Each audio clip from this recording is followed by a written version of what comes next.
ওটা তিহার জেলায় যাবে, টেনশন করতে হবে না, ঠিক আছে? ওকে অনুব্রত থেকে বেশি ডন,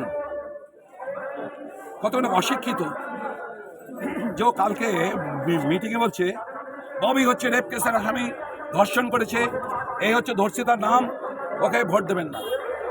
মানে একদিক দিয়ে ঝাড় খেত, ওকে তো যা করা করবো, কারণ এই রেপ কেস, যে ফলস রেপ কেস ওর ভাইপো দিয়েছিল এবং আমার কাছে চুপচাপ ওয়ারেন্ট করে রেখে দিয়েছিল, সেই কেসের আমি হাইকোর্ট থেকে ওয়াশিং করিয়ে এটা হচ্ছে আলিপুর কোর্টে এসএসজি আদালতে ডিসচার্জ অর্ডার। অশিক্ষিত জানেই না যে বিষয়টা কি। পেটেতে ঘুষি মারলে তো ক অক্ষর গোমাংস। আরে বলবে এটা কি?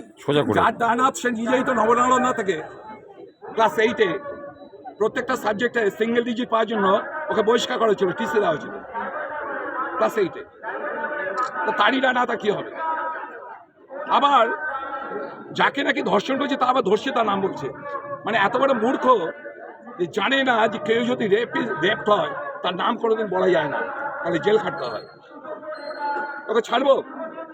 লটা আমি পাস করেছি, ও করেনি, এটা মাথায় রাখবেন। ওর ভাইপোও পাস করেনি। ভাইপো যে এমবিএ দেখায় না, ওইটাও ফেক, ওই উচ্চ মাধ্যমিক দিয়ে কোয়ালিফিকেশন। কারণ এমবিএটা হচ্ছে আনরেকগনাইজড ইউনিভার্সিটি। আমার বন্ধু যারা একসঙ্গে এমএসসি পাস করেছিলাম, সে ইউজিসিতে টপ র্যাঙ্কে আছে, সে আমাকে সঙ্গে করতে পাঠিয়েছিল, it is not UGC recognised. ওই ক্যানিং দিয়ে থাকুক তো ভালো, ডায়মন্ড হারবারে বেশি যদি ঘুরঘুরি করতে আসে, ডায়মন্ড হারবার ঢোকা বন্ধ করে দেবো, আমি ববি বলে দিলাম।